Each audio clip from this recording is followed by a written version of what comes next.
Welcome to Data Center Richness. I'm Rich Miller, and I've spent 25 years telling the story of data centers, cloud computing, and AI infrastructure. In this podcast, I'm sharing conversations with the innovators building our digital future. Now, here's our show. Two of the largest challenges in the data center involve scarcity, the constraints on electricity to power the internet, and the staff to manage data centers and AI infrastructure.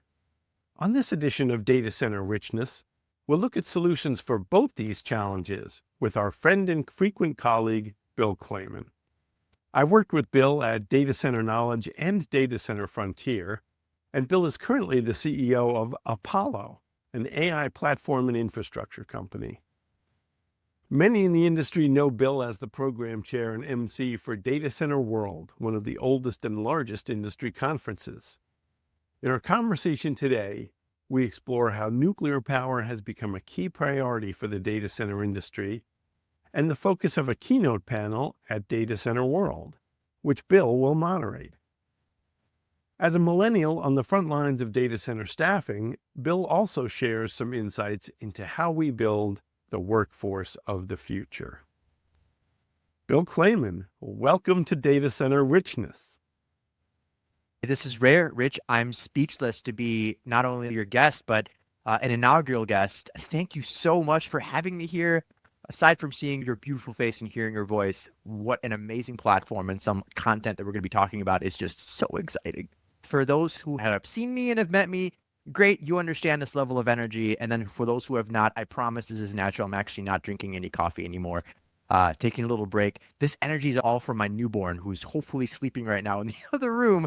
I am Bill Kleyman. I am the CEO and co-founder of Apolo. You can check us out at apollo.us. We entered this market in 2023 as a very unique player. We are the industry's only true multi-tenant white label MLOps platform. The best way that I can sort of give you an idea is you have like the Amazon services layer, think like Amazon SageMaker, for example. But if a data center wants to deploy true AI as a service capabilities, not just like a GPU by the hour, they reach out to Apolo because we do full multi-tenancy, billing, integration, ticketing, technical, backend CRM, all of that. So you literally give your chance to your customers to do AI where their data lives. One of the many hats you wear is that you're the program director and MC of the Data Center World Conference, which has been one of the prominent trade shows in the industry for many years.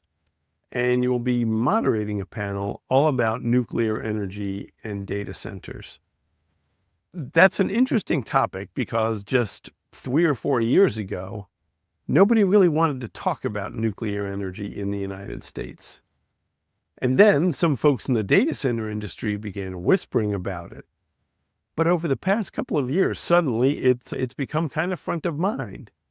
So I'm interested in your take on how the growing interest in nuclear energy has evolved over the past few years. This is an extraordinary topic. To be successful in the industry right now, you need two things: power and bravery, right? A whole lot of bravery. And that's super contextual, right? You come to terms with what that bravery ultimately looks like. But we've seen everyone from Digital Bridge, all of the big financial organizations, their leadership has come out and said that right now, the biggest barrier to entry into this market, this AI, this high density compute, is power, right? There's just simply not enough of it. And where we've got something between like 4 and 8 gigawatts under construction right now, the demand is about 5 to 6 times that, if not more, from all of these facilities all over the world, and especially here in the United States. I've been in this industry for 20 years. I'm really lucky. I'm a millennial. I got a network engineering undergrad. I wanted to work in data centers. 20 years, 2 decades of this stuff. What I've seen happen in 24 months eclipses those 20 years, what I've seen. That's how fast this industry has been moving. So the challenge becomes pretty existential, effectively, where we don't have enough power, right? We don't necessarily want to start spinning up more, coal-fired plants or looking at dirty energy. We need to look at clean energy as a real viable option. And this, I don't use this word lightly, massive acceleration of the adoption of these technologies really has happened on a multitude of levels. And here's the progression.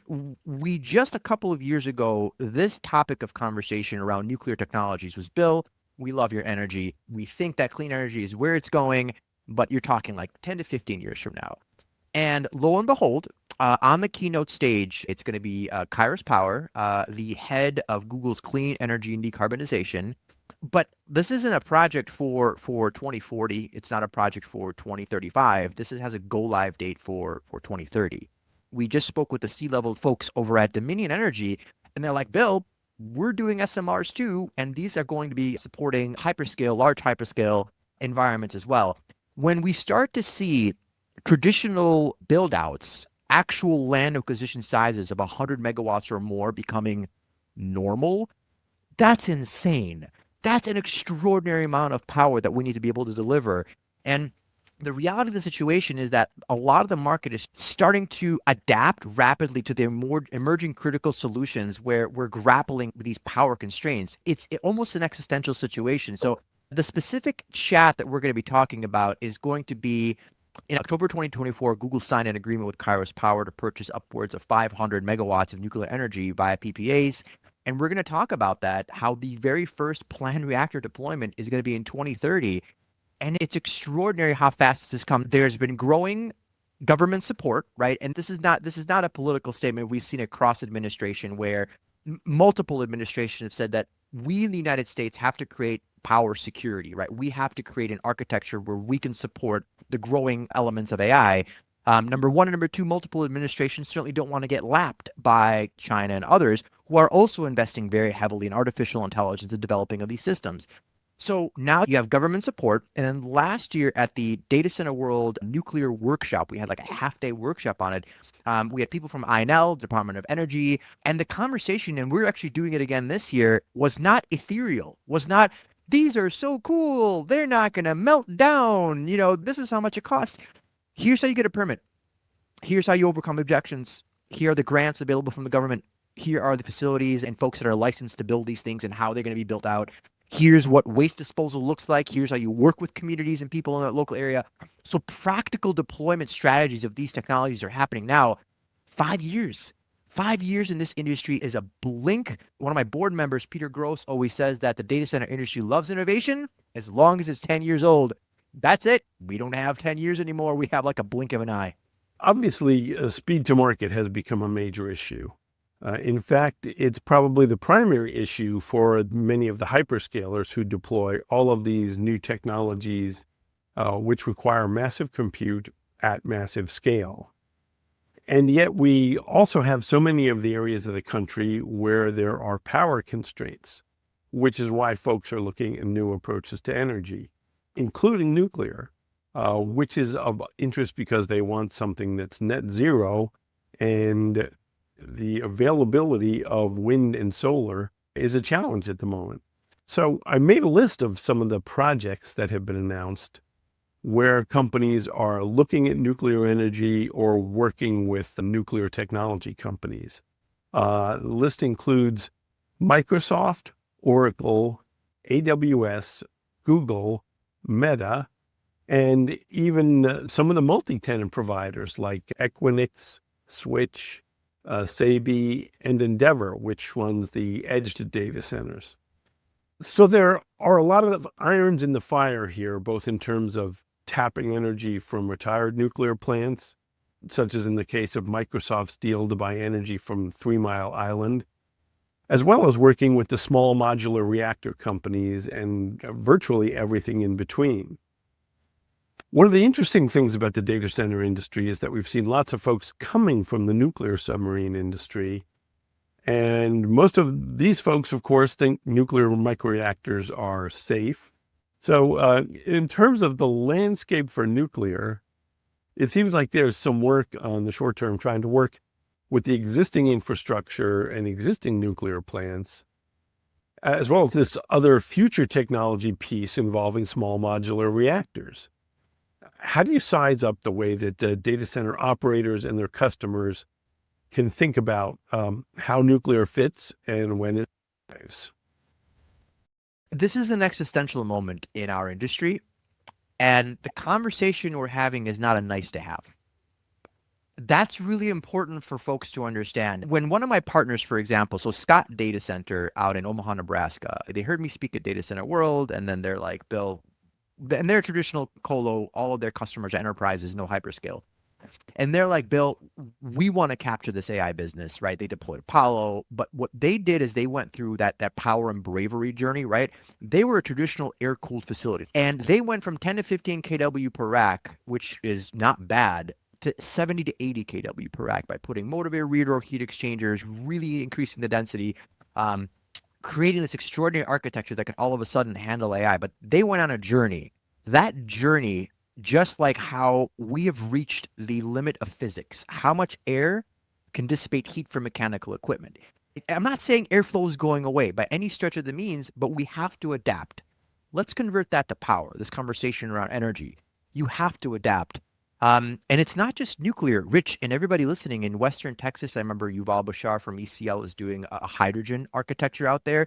And I asked him, Yuval, how do you make this economical? He's like, buy the whole supply, buy the whole pipe, cut out the middleman, get the entire hydrogen into my facility, and all of a sudden it becomes affordable. In eastern Arkansas, I believe there's a 100 megawatt natural gas turbine project going on for a data center. So it's not just nuclear.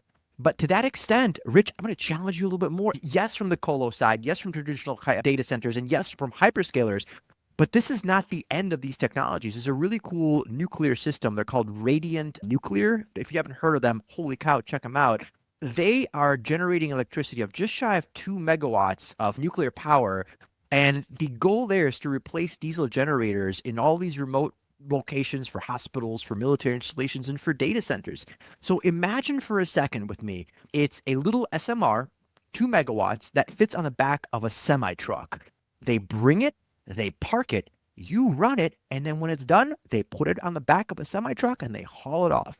No waste, nothing in the ground, nothing permanent, and effectively replacing, let's say, dirty diesel generators with this new kind of clean technology. Now, what you're talking about is primary power, right? How do we get this into the facility? We're starting to see the trickle-down effect of what else can we use this for? Where else can this be applied? And the reality of the situation is the acceleration of these technologies and the willingness to adopt them. That's been the biggest change in this entire industry. When I worked at Switch, for example, we would get land, we would have to get power, and we would scale, right, for these customers that were hungry for more digital infrastructure. Well, none of that's changed. But what has changed effectively is that the servers, the systems that we're dealing with, they're not pizza box servers anymore, right? It's no longer email and SQL and Exchange and VMware and virtualization. These are beefy boxes. One single DGX node of H100, so 8 cards in one of them, is 10.2 kilowatts per rack, right? My partner's got 6 of them in one rack and multiple rows. That kind of density requires, obviously, a clean load of power that's not always available. I was always a proponent in talking about these technologies, these nuclear solutions coming to our market sooner rather than later. And I absolutely believe that's what's happening now. Getting up on stage and hearing Kairos discuss what they're effectively building is a big deal. 5 years, an active reactor running, an SMR, to support their environment. That's going to be a wonderful use case. And right now we're seeing more and more of these technologies get licensed. We're seeing the Department of Energy and we're seeing folks from the government obviously open up how they work with these systems, the acceleration of licensing, for example, the easing of restrictions, all of this to help us both be more of a competitive as a nation, but obviously to support everything that we're doing with artificial intelligence. And if you're sick of hearing AI, ChatGPT, all of this stuff, I'm sorry, not sorry. This is literally how many organizations right now are figuring out how they're going to revolutionize their business, how they're going to capture something that's truly finite time. That's what these AI systems ultimately give back to us. And none of that is slowing down. So to answer your question, how soon? 5 years for me is an extraordinary benchmark of when we're going to see live SMRs running and operating for a hyperscaler. That's crazy. 5 years. I think we're in what I call a now and later scenario, where many data centers are looking for short-term bridging solutions, often with natural gas. And so natural gas is the now solution for people who need really large scale. And then the nuclear technologies assume the role of the later energy source. That's why microgrids became very, very popular, right? Out of nowhere, you have this really cool aggregation tool that can look at multiple sources of energy and actually allow you to use different sources of power, basically to deliver that to a facility. But you're absolutely right. The diversification of power has been happening in our industry very rapidly. I want to follow up a little bit more on the staffing and personnel challenge, because this is a challenge that's only going to grow over time. Lots of guys in the industry look like me, have a little bit of white hair, but because you've worked pretty closely with students and with some of these career outreach programs, what do you see that's working? Immersive learning is working. So with the Jason program between Nomad Futurists and, for example, Infrastructure Masons. So the Jason learning program is a partnering program of ours. And what they do is they take groups of students from high school and they, like, let's say a student says, I want to work in manufacturing. They're going to put this student in a manufacturing plant for like a month or two, right? Or this person says, I want to work in a hospital or I want to work in farming. So immersive types of learning. And so what's working right now is instead of like Bill Kleyman drinking a cup of coffee or whatever it is, coming up energetic chipmunk, talking to a group of students, that doesn't work. It might inspire a couple of people, but ultimately it's okay, right? It's not going to kick in. What really does kick in is having a conversation with educators, telling them how their student body can be involved, offering internships. For example, there's a school here nearby in Chicago, the Bennett Day School. We offered an internship one to one of their students. It was 18, and he came to work at Apollo to do like things like ML and data sciences for data centers. But that's not to say that that's the only one. One of my students that I mentored, now she works for Edge Connects. She was an electrical engineer. Up on stage when I had her talk to me, she's like, Bill, I would have never done this.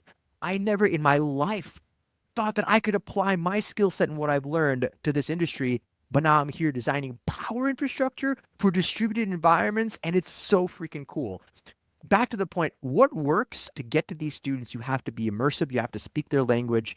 And what's helped us industry-wise is that data centers are mainstream. Pick your favorite news channel, we've been talked about. South Park did an episode on generative AI called Deep Learning. It was scary and it was amazing. People looking at that are going to ask the question of where it lives.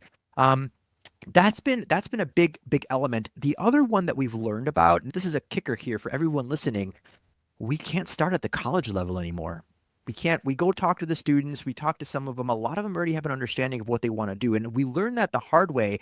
Back when I was doing the capstone programs a little while ago, there were two students that when I was at Switch, I'm like, I want to see if we can get them on board to our company. And I was like, hey, can we get you an offer? And they're like, Bill, this is amazing. You're giving us great offer. This is wonderful. But Jeff Bezos wants me to go build rockets for Blue Origin. I'm like, oh, okay, well, I'm not going to be able to compete with that. Or the other one's like, Bill, I'm going to study molecules at the Sandia National Labs and discover new things. I'm like, oh, man, that sounds really cool as well. So we're competing not just amongst ourselves, but against everyone else as well. What we've seen work tremendously, and I kid you not, is having conversations at the junior high school level to start to talk about what our industry does, that we're not some obtuse warehouse with no windows, that we're really, really genuinely cool. And yes, I have a lot of energy. I have a lot of passion. I do genuinely love this industry. And that shines through, but we're seeing more of that penetrate into that school, that elementary, that junior high school level. And at first, I'll be honest with you, I'm going to talk to like 4th, 5th, 6th graders.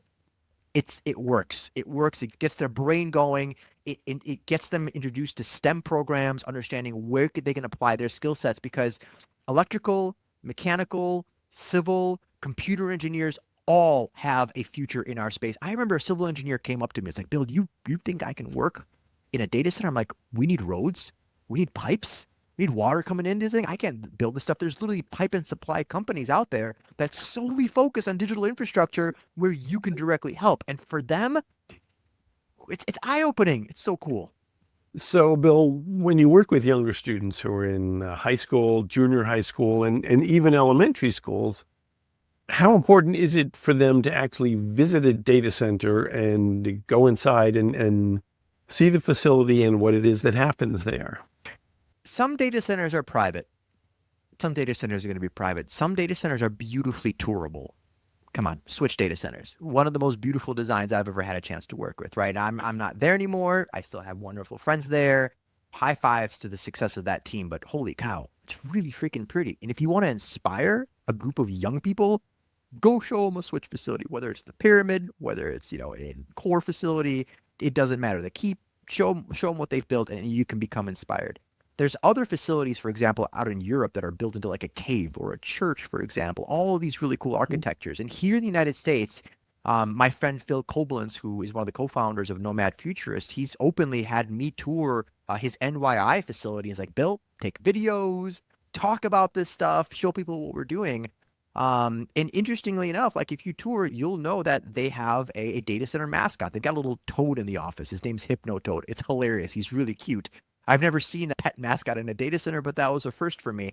And the other one that's really tourable, this is the crazy part. So Scott Data Center in Omaha, Nebraska has a beautifully tourable facility, really well done. Like we're talking like glass windows, showcasing their 2+ megawatt generators, all of their piping, the redundancy, everything, like windows showing where their networking is. Literally, so you walk in. Now, what's cool about it, if you've ever seen Jurassic Park, the first one, the original one, you know how when they get into that Jeep and it's autonomous and it drives like alongside and it stops and it's like, here, you're going to see the Velociraptor. And then they try and feed it, right? It's an autonomous voice. That's what they have at Scott Data Center. You come and you stand in front of a generator and you push a button and this voice comes out from the top. You're looking at a system that can provide 2.5 megawatts of power in a matter of seconds. And I'm like, this is really amazing, and able to explain this thing. Or like when we get to the networking room, the amount of wire in this room can circumference the earth 3 times. And that's nifty. And I can tell you for a fact that if you're listening to this and you say, Bill, I've got a group of students, I've got a young person that wants to visit a facility, I will find you a beautiful spot. Just go to tour, to see this stuff.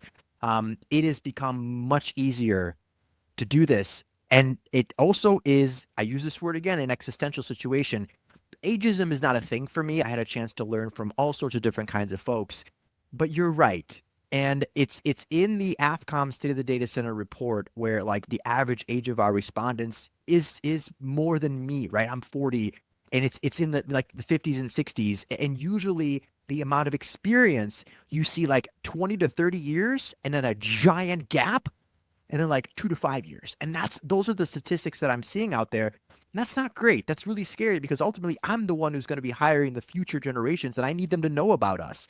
But what I've also seen is many, many, many, many, many members of this industry, and I wish I could rattle off all the names at the top of my head, who have opened up their arms to education, to facilitate learning from these schools and universities, all the way from college level programs to high schools and junior highs, to really inspire these students to come and learn about our industry. It has to happen effectively because you're right, there's an aging out, but the other challenge is the importance and visibility of our facilities only continues to grow. That's not stopping. Listen, I know that you've brought a lot of energy to evangelizing both the data center industry and specifically thinking about the future workforce and what that's going to look like. So I appreciate all your efforts there, and I want to thank you for making the time to come on the Data Center Richness podcast and for being our first guest. This industry is extraordinary. And what I think is special, and I'm talking to you, everybody listening right now, right? There are so many different walks of life that I've experienced and who I talk to, everyone from, building, construction, water, everything like that. The rapid pace of this industry, there's no more complacency. There's no more waiting. There's none of that. The innovation is happening now. You can't wait 10 years any longer. You have to showcase that bravery part of it. And that is truly contextual. And I think bravery in the data center industry is a moment of internal reflection where you can either move forward, put in rear door heat exchangers, look at gas turbine, look at small modular reactors, or you can keep doing things the way that you're doing. Because let's be honest, Rich, SQL servers aren't going anywhere. Email servers are still going to be necessary.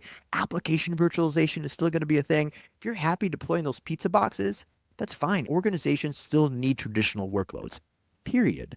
But if you want to start to accelerate business, find new revenue lines, really impact what the future of data collaboration is going to look like, you're going to have to look at these new innovative solutions.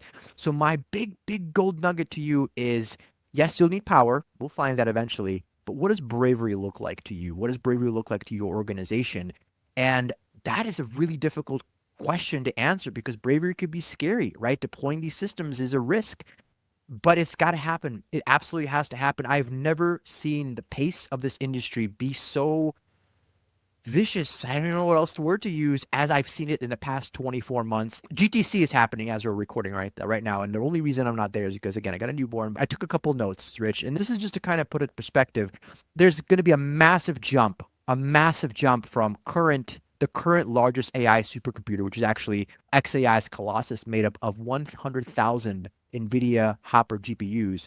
And according to Jensen, he just spoke about this the other day, those million cluster data centers will be connected to other million-dollar data centers nearby to form data center facilities, to the extent where we'll soon see 1 million GPU data centers visible from space.